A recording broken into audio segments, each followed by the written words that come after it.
Hi friends, welcome back. 10,000 രൂപ റേഞ്ചിലുള്ള ഒരു phone, 10,000 താഴെയുള്ള ഇൻഫിനിക്സ് ഹോട്ട് എൻഎസ് എന്ന ഫോണിന്റെ അൺബോക്സിംഗ് ആൻഡ് ഇനീഷ്യൽ റിവ്യൂ ആണ്. BGMI പോലുള്ള ഗെയിമുകളൊക്കെ ഈ ഒരു ഫോൺ 10,000 രൂപ റേഞ്ചിലുള്ള ഫോണിലൊക്കെ ഇട്ട് കഴിഞ്ഞാൽ എങ്ങനെയുണ്ടാവും, കളിക്കാൻ പറ്റുമോ, ആ ഒരു കാര്യമൊക്കെ നമുക്ക് ഈ ഒരു അൺബോക്സിംഗ് ആൻഡ് ഇനീഷ്യൽ വീഡിയോയിലൂടെ നമുക്കത് പരിശോധിക്കാം. നേരെ വീഡിയോയിലേക്ക്.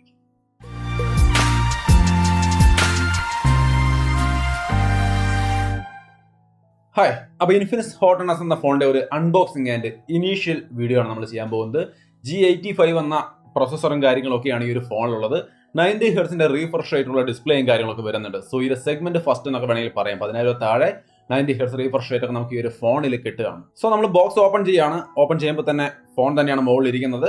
ഫോൺ ഒന്ന് മാറ്റി വെക്കാം. ബോക്സിനകത്ത് വേറെ എന്തൊക്കെയാണ് വരുന്നതെന്ന് നമുക്കൊന്ന് പരിശോധിക്കാം. ചാർജർ 10 വാട്ടിന്റെ ഒരു ചാർജറാണ്. മൈക്രോ USB കേബിളും കാര്യങ്ങളൊക്കെ വരുന്നുണ്ട്. കുറച്ച് ഡോക്യുമെന്റേഷൻസ്, പിന്നെ ഒരു കേസ്.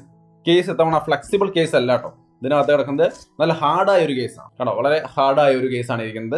സിമ്മേറ്റർ ടൂളും കാര്യങ്ങളൊക്കെ ഇതിനൊപ്പം വരുന്നുണ്ട്. സ്ക്രീൻ ഗാർഡ് കൂടിയുണ്ട് കേട്ടോ. സ്ക്രീൻ ഗാർഡ് കണ്ടോ, അത് സെപ്പറേറ്റ് ആണ്. നിങ്ങൾക്ക് വേണമെങ്കിൽ ഫോണിൽ ഒട്ടിക്കാം, അല്ലെങ്കിൽ ഒട്ടിക്കാതെ ഉപയോഗിക്കാം. അതായത് ഒരു സെപ്പറേറ്റ് ആണ്, അപ്ലൈ ചെയ്ത് തന്നിട്ടില്ല. നമുക്ക് വേണമെങ്കിൽ നമ്മൾ അപ്ലൈ ചെയ്യണം. ഇനി നമുക്ക് ഫോണിലേക്ക് വരാം. അപ്പോൾ ഇതാണ് നമ്മുടെ ഇൻഫിനിക്സ് ഹോട്ട് എൻഎസ്. അപ്പോൾ അതൊക്കെ സ്റ്റിക്കേഴ്സ് ഒക്കെ പീൽ ഓഫ് ചെയ്ത് കഴിയുമ്പോൾ നമുക്ക് ഫോൺ കാണാം. എങ്ങനെയുണ്ട് ഡിസൈൻ? നിങ്ങൾക്ക് ഇഷ്ടപ്പെട്ടോ? അപ്പോൾ ഡിസൈൻ ഇഷ്ടപ്പെട്ടോ എന്നുള്ള കാര്യം നിങ്ങളാണ് തീരുമാനിക്കേണ്ടത്. പ്ലാസ്റ്റിക് ബാക്ക് ഒക്കെ തന്നെയാണ് ഇത് നിങ്ങളെ കാണുന്ന പോലുള്ള ഒരു ഡിസൈനാണ്. സോ ഹോട്ട് എൻഎസിന്റെ ഡിസൈൻ കണ്ടു. നമുക്കൊരു ഓവർവ്യൂ ഒന്ന് എടുക്കാം ആദ്യം. അത് കഴിഞ്ഞിട്ട് ഡീറ്റെയിൽഡ് ആയിട്ട് കാര്യങ്ങൾ പറയാം. താഴേക്ക് വന്നു കഴിഞ്ഞാൽ സ്പീക്കർ ഗ്രില്ല്, അതേപോലെ മൈക്രോ USB പോർട്ടാണ് വരുന്നത്. കേബിൾ ഞാൻ പറഞ്ഞു മൈക്രോ USB കേബിളാണെന്ന്. Main microphone, 3.5mm headphone jack വരുന്നുണ്ട്. ടോപ്പിൽ പ്രത്യേകിച്ചൊന്നുമില്ല. ലെഫ്റ്റ് സൈഡിൽ സിം ട്രേ ആണ്. ട്രിപ്പിൾ കാർഡ് സ്ലോട്ടാണ്. 2 സിമ്മും മെമ്മറി കാർഡ് ഉപയോഗിക്കാം. റൈറ്റ് സൈഡിലേക്ക് വന്നു കഴിഞ്ഞാൽ പവർ ബട്ടൺ, വോളിയം റോക്കേഴ്സ്. ഫ്രണ്ടിൽ നമുക്ക് 8 മെഗാ പിക്സലിന്റെ സെൽഫി ക്യാമറ U അല്ലെങ്കിൽ V നോച്ചിനകത്താണ് വരുന്നത്. റിയർ സൈഡിൽ triple camera setup. Main camera വന്നിട്ട് 48 മെഗാ പിക്സലിൻ്റെതാണ്.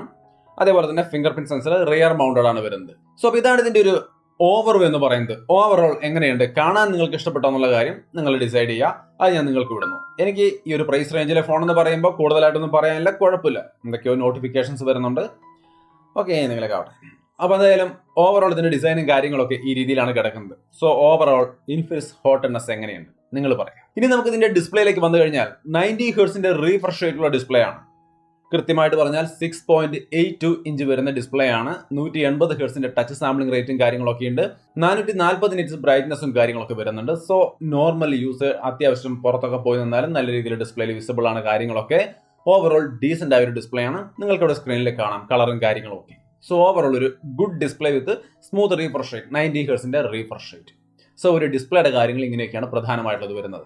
ഇനി പെർഫോമൻസിലേക്ക് വന്നു കഴിഞ്ഞാൽ MediaTekന്റെ G85 എന്ന പ്രൊസസ്സറാണ്. ഈ ഒരു പ്രൊസസ്സർ ഈ റേഞ്ചിൽ 10,000 രൂപ റേഞ്ചിൽ 10,000 രൂപ താഴെ നോക്കി കഴിഞ്ഞാൽ ഗുഡ് പ്രൊസസ്സർ എന്ന് തീർച്ചയായിട്ടും നമുക്ക് പറയാം. ഒരുപാട് ബ്രാൻഡുകൾ ആ ഒരു പ്രൊസസ്സറാണ് ഉപയോഗിക്കുന്നത്. അപ്പോൾ ഏറ്റവും ആ ഒരു പ്രൈസ് റേഞ്ചിലെ ഏറ്റവും നല്ല പ്രൊസസ്സർ തന്നെ ഈ ഒരു ഫോണിനകത്തും വരുന്നുണ്ട്. MediaTekന്റെ Helio G85. അപ്പോൾ ഇതൊരു 12 ഇനം പ്രോസസ് ടെക്നോളജി ഉള്ള ഒരു പ്രൊസസ്സറാണ്. അതിൻ്റെ ഒപ്പം ഇവരുടെ ഡാർലിംഗ് എന്ന് പറയുന്ന ഗെയിം ബൂസ്റ്റിംഗ് ടെക്നോളജി കൂടി വരുന്നുണ്ട്. സോ കുറെ കൂടി നന്നായിട്ട് ഗെയിമും കാര്യങ്ങളും നിങ്ങൾക്ക് ഇതിനകത്ത് കളിക്കാൻ പറ്റും. ഒപ്റ്റിമൈസ്ഡ് ആക്കും ആ ഒരു ടൈമിൽ ഗെയിമിങ്ങിന് വേണ്ടിയിട്ട്. സോ ഓവറോൾ നല്ലൊരു ഗെയിമിംഗ് പെർഫോമൻസ് ഇതിനകത്ത് കിട്ടുമെന്നാണ് പറയുന്നത്. ഇതിനകത്ത് 4GB റാമും 64GB സ്റ്റോറേജുമാണ് വരുന്നത് കുറഞ്ഞ വേരിയന്റിൽ. കൂടിയ ഒരു വേരിയന്റ് കൂടിയുണ്ട്. അതിനകത്ത് 6GB റാമും 64GB സ്റ്റോറേജും വരുന്നുണ്ട്. അപ്പോൾ ഇതിന്റെ ഒരു പെർഫോമൻസ് എങ്ങനെയുണ്ട്, നമുക്കതിന്റെ ഗെയിം പ്ലേ നിങ്ങൾക്ക് ഇവിടെ കാണാം. BGMI നമ്മൾ ഇതിനകത്ത് കളിക്കുവാണ്. എങ്ങനെയുണ്ട് നിങ്ങൾ തന്നെ കണ്ടു നോക്കൂ. ഓവറോൾ കളിക്കാൻ പറ്റുന്ന ഒരു അവസ്ഥ തന്നെയാണ്. ഗൈറോ ഇത്തിരി സ്ലോ ആണെന്ന് തോന്നുന്നല്ലേ. ഗൈറോയുടെ കാര്യം നിങ്ങൾ നോക്കുക. അപ്പോൾ ഗൈറോയുടെ കാര്യമൊക്കെ നിങ്ങൾക്ക് ഇവിടെ കാണാം. ഗൈറോ ഇച്ചിരി സ്ലോ ആയിട്ടാണ് എനിക്ക് തോന്നുന്നത്. സോ നിങ്ങൾക്ക് ഫുൾ ഗൈറോ ഉപയോഗിച്ച് കളിക്കുന്ന ആൾക്കാരാണെങ്കിൽ ഈ ഒരു അവസ്ഥയായിരിക്കും ഉണ്ടായിരിക്കുക. ഞാൻ ഫുൾ ഗൈറോ ഉപയോഗിച്ച് കളിക്കുന്ന ആളാണ്. അതുകൊണ്ട് തന്നെ ഇവിടെ എനിക്ക് നല്ലൊരു ഗെയിം പ്ലേ കിട്ടില്ല. പക്ഷേ ഗൈറോ ഉപയോഗിക്കാതെയാണ് മിക്കവാറും 10,000 രൂപ റേഞ്ചിലെ ഫോണുകളൊക്കെ ഒരുപാട് പേരും കളിക്കുന്നത്. കാരണം അത്ര നല്ല ഗൈറോ പെർഫോമൻസ് ഉള്ള ഫോണുകൾ 10,000 രൂപ റേഞ്ചിൽ നമ്മൾ കാണാറില്ല. ബട്ട് അതർ ദാൻ ദാറ്റ്, ആ ഒരു സംഗതി ഒഴിച്ചു നിർത്തിയാൽ ഗെയിമിംഗ് പെർഫോമൻസ് നിങ്ങൾക്ക് ഇവിടെ കാണാം. TDM ഒക്കെ കളിക്കുമ്പോഴായാലും നമ്മൾ ക്ലാസിക്കിൽ ഇറങ്ങി കളിക്കുന്ന സമയത്തായാലും ലാഗോ കാര്യങ്ങളോ അങ്ങനെ കാര്യമായിട്ടൊന്നും കാണാനില്ല. അത്യാവശ്യം നല്ല രീതിയിലുള്ള ഒരു ഗെയിമിംഗ് പെർഫോമൻസ് ആണ് നമുക്ക് ഇതിനകത്ത് കാണാൻ സാധിക്കുന്നത്. നല്ല രീതി എന്ന് പറയുമ്പോൾ 10,000 രൂപ റേഞ്ചിൽ, ആ ഒരു പ്രൈസ് റേഞ്ചിൽ നമുക്ക് കിട്ടാവുന്ന നമ്മൾ എക്സ്പെക്ട് ചെയ്യുന്ന ഒരു പെർഫോമൻസ്. പലരും ഈ ഒരു 10,000 രൂപയുടെ ഫോൺ എടുത്തിട്ട് അതിൽ ലാഗ് അടിക്കുന്നു, അത് വരുന്നു ഇത് വരുന്നൊക്കെ പറയാറുണ്ട്. ആ പ്രൈസിന് കിട്ടാവുന്ന നല്ല ഫോണാണോ എന്നുള്ളതാണ് നമ്മൾ റിവ്യൂ ചെയ്യുമ്പോൾ പറയാം. ഈ ഒരു ഗെയിമിംഗ് പെർഫോമൻസ് കാണുമ്പോൾ ഈ പെർഫോമൻസ് തീർച്ചയായിട്ടും ഈ പ്രൈസിന് വർത്താണ്. ഗൈറോയുടെ കാര്യം മാത്രം നിങ്ങൾ ആലോചിച്ച് നോക്കുക. സോ അതാണ് ഇതിന്റെ ഗെയിമിംഗ് പെർഫോമൻസിനെ കുറിച്ച് എനിക്ക് പറയാനുള്ളത്. വേറെ ഗെയിം കളിക്കുമ്പോൾ ഹീറ്റിങ്ങോ കാര്യങ്ങളോ ഒന്നും വരുന്നില്ല. ഓവറോൾ നല്ല ഒരു പെർഫോമൻസും കാര്യങ്ങളൊക്കെ നമുക്ക് ഇതിനകത്ത് കിട്ടുന്നുണ്ട്. സോ ഫ്രീ ഫയർ പോലുള്ള ഗെയിമുകളൊക്കെ നിങ്ങൾക്ക് ഇതിനകത്ത് സ്മൂത്ത് ആയിട്ട് കളിക്കാം, യാതൊരു ഇഷ്യൂസും വരുന്നില്ല. സോ അപ്പോൾ ഇതിന്റെ ഒരു ഗെയിമിംഗ് പെർഫോമൻസ് എന്ന് പറയുന്ന ഒരു സെക്ഷൻ ഓവറോൾ ഗുഡ് സെറ്റപ്പ് ആണ്. സോ പെർഫോമൻസ് ഡിപ്പാർട്ട്മെന്റ് അങ്ങനെയൊക്കെയാണ്. XOS വേർഷൻ 7.6 ആണ്, ബേസ്ഡ് ഓൺ ആൻഡ്രോയിഡ് 11 ആണ്. സോ ലേറ്റസ്റ്റ് ആയ സംവിധാനങ്ങളൊക്കെ ആ മേഖലയിലും വരുന്നുണ്ട്. സോ അപ്പോൾ അതാണ് ഇതിന്റെ ഒരു പെർഫോമൻസ് ഡിപ്പാർട്ട്മെന്റ്. ഓവറോൾ ആ പ്രൈസിന് പുറത്തായ രീതിയിലുള്ള ഒരു പെർഫോമൻസ് സെറ്റപ്പ് ആണ് ഈ ഒരു ഫോണിലുള്ളത്. ഇനി നമുക്ക് ഇതിന്റെ ക്യാമറയുടെ ഡിപ്പാർട്ട്മെന്റിലേക്ക് വരാം. 48 മെഗാ പിക്സലിന്റെ മെയിൻ ക്യാമറയാണ്, പിന്നെ ഒരു മാക്രോ സെൻസറും ഡെപ്ത് സെൻസറും ആണ് വരുന്നത്. ഇമേജ് ക്വാളിറ്റി എങ്ങനെയുണ്ട് നിങ്ങൾ തന്നെ നോക്കുക. സോ ഓവറോൾ ഇതിന്റെ മെയിൻ ക്യാമറയുടെ ഇമേജുകൾ ഈ രീതിയിലൊക്കെയാണ് വരുന്നത്. ഒരു കുഴപ്പമില്ലാത്തൊരു ക്വാളിറ്റി അല്ലേ മെയിൻ ക്യാമറ. ഈ ഒരു പ്രൈസ് റേഞ്ചിലെ ഫോണെന്ന് വേണം നിങ്ങൾ കരുതാൻ, ആ രീതിയിൽ വേണം ഈ ഇമേജുകൾ നോക്കാൻ, എന്നിട്ട് വേണം ജഡ്ജ് ചെയ്യാൻ. സോ ഒരു 10,000 രൂപ റേഞ്ചിലെ ഫോണിലെ ഇമേജുകളാണ് നിങ്ങൾ കാണുന്നത്. നിങ്ങൾക്ക് ഇത് വർത്താണോ ഓക്കെ ആണോ എന്നുള്ളത് നിങ്ങൾ തീരുമാനിക്കാം. സെൽഫി ക്യാമറ ഇമേജുകളും നിങ്ങൾക്ക് ഇവിടെ കാണാം. സോ ഓവറോൾ നിങ്ങൾ സെൽഫി ക്യാമറയും അതേപോലെ മെയിൻ ക്യാമറയും കാണുമ്പോൾ ഓവറോൾ എങ്ങനെയുണ്ട് നിങ്ങൾക്ക് ഇമേജുകളുടെ കാര്യത്തിൽ നിങ്ങൾ ഓക്കെയാണ്. ഇനി നമുക്ക് ഇതിന്റെ വീഡിയോ ക്ലിപ്പ് കൂടി ഒന്ന് കണ്ടു നോക്കാം. വീഡിയോ സാമ്പിളുകൾ കാണുമ്പോൾ എങ്ങനെയുണ്ട് ക്വാളിറ്റി എന്നുള്ളതൊന്ന് കണ്ടു നോക്കിയോളൂ. സോ മെയിൻ ക്യാമറയുടെ ഒരു വീഡിയോ ക്വാളിറ്റിയും കാര്യങ്ങളൊക്കെയാണ് കാണുന്നത്. ഈ ഒരു മെയിൻ ക്യാമറയുടെ വീഡിയോ ക്വാളിറ്റി നിങ്ങൾക്ക് ഓക്കെയാണ്. അതേപോലെ നമുക്ക് ഇതിന്റെ സ്റ്റെബിലൈസേഷനും കാര്യങ്ങളും ഒന്ന് കണ്ടു നോക്കാം. ഈ രീതിയിൽ കാണുന്ന ഒരു സ്റ്റെബിലൈസേഷനാണ് നമുക്ക് ഈ ഒരു ഫോണിൽ കിട്ടാൻ പോകുന്നത്. സെൽഫി ക്യാമറയുടെ വീഡിയോ ക്വാളിറ്റി നോക്കിയാൽ ഈ രീതിയിൽ കാണുന്ന ഒരു സെൽഫി ക്യാമറ വീഡിയോ ക്വാളിറ്റിയാണ് ഈ ഒരു ഫോണിന് വരുന്നത്. സോ നിങ്ങൾക്ക് ഒരു ഐഡിയ കിട്ടിയിട്ടുണ്ടാവും എന്ന് വിചാരിക്കുന്നു ഇതിന്റെ ക്യാമറ ഡിപ്പാർട്ട്മെന്റിനെ കുറിച്ച്. ആർട്ടിഫിഷ്യൽ ലൈറ്റിംഗ് കണ്ടീഷനിലെ 1-2 ഇമേജുകളും നിങ്ങൾക്ക് ഇവിടെ കാണാം. സോ ഇതാണ് ഒരു ഇനീഷ്യൽ റിവ്യൂ എന്ന രീതിയിൽ നമുക്ക് ഇതിന്റെ ക്യാമറയെ കുറിച്ച് നിങ്ങൾക്ക് ഷെയർ ചെയ്ത് തരാനുള്ളത്. സോ നിങ്ങൾ ജഡ്ജ് ചെയ്യുക 10,000 രൂപ റേഞ്ചിൽ നിങ്ങൾക്ക് ഈ ഒരു ക്യാമറ ഓക്കെ ആണോ എന്നുള്ള കാര്യം. ഇതിനകത്ത് നമുക്ക് slow motion 240 frame per second slow motion ഒക്കെ കിട്ടും. ഇവിടെ കാണുന്ന സാമ്പിള് അതിന്റെ ഭാഗമാണ്. സോ സ്ലോ മോഷൻ ഒക്കെ നിങ്ങൾക്ക് വേണമെങ്കിൽ ഈ ഒരു ഫോണിനകത്ത് നല്ല രീതിയിൽ തന്നെ എടുക്കാൻ സാധിക്കും. ഇനി ഇതിന്റെ സെൽഫി ക്യാമറയുടെ ഭാഗത്ത് ഒരു പ്രത്യേകത എന്ന് പറയുന്നത് 2 സെൽഫി ഫ്ലാഷുകൾ. ഫ്ലാഷ് നടുവിലുള്ള ക്യാമറയുടെ 2 സൈഡിലും ഫ്ലാഷുകളുണ്ട്. സോ ലോ ലൈറ്റ് സിറ്റുവേഷനിലൊക്കെ നമുക്ക് ആ ഫ്ലാഷ് കൂടി ഉപയോഗിച്ചുകൊണ്ട് 2 ഫ്ലാഷ് ആണ്, ഡുവൽ ഫ്ലാഷ് ആണ്. അപ്പോൾ ഡുവൽ ഫ്ലാഷ് കൊണ്ട് നമുക്ക് ഫോട്ടോ എടുക്കാൻ സാധിക്കും. കുറച്ചുകൂടി ബെറ്റർ ആയ സെൽഫീസ് ഈവൻ ലോ ലൈറ്റിലടക്കം നമുക്ക് കിട്ടുമെന്ന് സാരം. അതേപോലെ അതിലെ ഒരു ഫ്ലാഷ് ലൈറ്റ് LED നോട്ടിഫിക്കേഷൻ ആയിട്ട് വർക്ക് ചെയ്യുന്നുണ്ട്. സോ നിങ്ങൾക്ക് LED നോട്ടിഫിക്കേഷൻ ഒക്കെ താല്പര്യമുള്ള ആൾക്കാർക്ക് അതടക്കമാണ് ഈ ഒരു ഡിവൈസ് വരുന്നത്. അതിന്റെ ഒപ്പം തന്നെ FM റേഡിയോ പോലുള്ള സംവിധാനങ്ങളും ഈ ഒരു ഫോണിൽ വരുന്നുണ്ട്. സോ ക്യാമറയുടെ ഭാഗം ഏറെക്കുറെ മനസ്സിലായല്ലോ.